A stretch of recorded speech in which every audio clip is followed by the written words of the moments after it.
When was the last time you talked to your genius? You heard me right, your genius.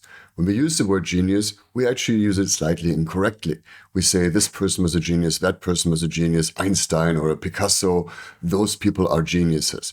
But that's not how the old Romans used it, where this term comes from.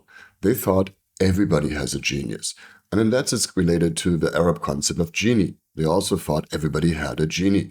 Or in Eastern thought you have Atman, or in Christian mythology you have the idea of a soul. Right? Because think about it, if your body is finite and your soul is infinite, then I'm not a body with a soul, I'm a soul with a body. And my job is to bring my soul to bear into this world, right? Bring my genius into this world.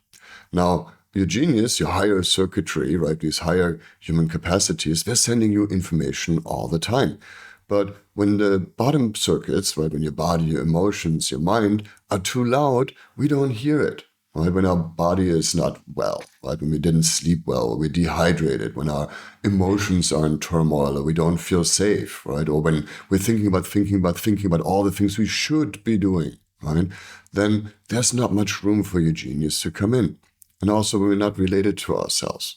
Right? So the first step in coaxing out your genius is to calm the lower circuits. Right? Take care of your body, make sure you slept well, you move your body, it's flexible and not stiff, you are hydrated, right? That your emotions are calm and you feel safe, that your mind is still and not thinking about 1,000 million different things on repeat, right?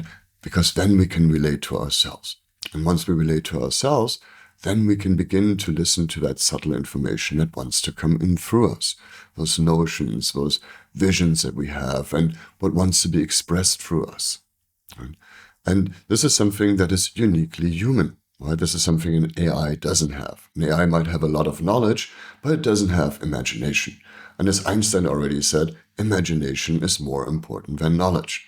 So especially at this time when our technology is already mimicking the lower circuits and even the relational circuits, pretending that there's someone there and there's really nobody home, right?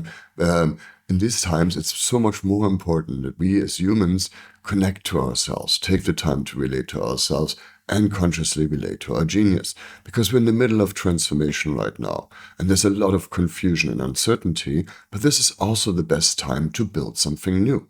As our old systems are beginning to crumble and already in the middle of free fall, right, we need to build new systems. And that requires you. That requires your genius, your imagination, your, new information to come in so that you can innovate new ways of how we can be in this world. Right? So think about how can you coax out your genius? What can you do to create some space for it, right? To calm down the lower circuits, consciously relate to yourself, and then take time to consciously relate to see what wants to emerge. Really listen to your genius. Listen to those things that come in your dreams or in sudden insight flashes, right? And take time to imagine a beautiful, positive future, not just for yourself, but for the world. And then think about how you can contribute to it, how your unique expression can bring something better into this world. And if you need help with that, please reach out.